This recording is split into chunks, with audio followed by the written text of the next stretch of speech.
শুনিলাম ইতে নাকি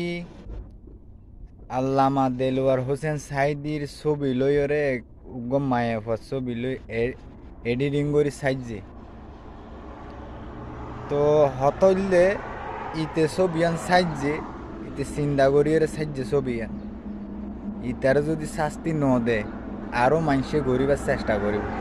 তো প্রিয় লোয়াগারাবাসী ইতে বর্তমান মনে হয় সৌদি আরবত আছে একখান ভিডিওর মধ্যে দেখিলাম তারা বাপ্পু ধরে ইতে যেন দেশও তাই না পারে এই কুলাঙ্গার যেন দেশও তাই না পারে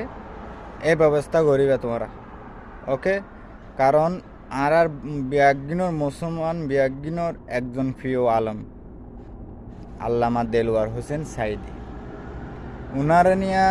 এই খারাপ কাজ খারাপ মন্তব্য করার মানে হচ্ছে এটা আমাদের সাথে করা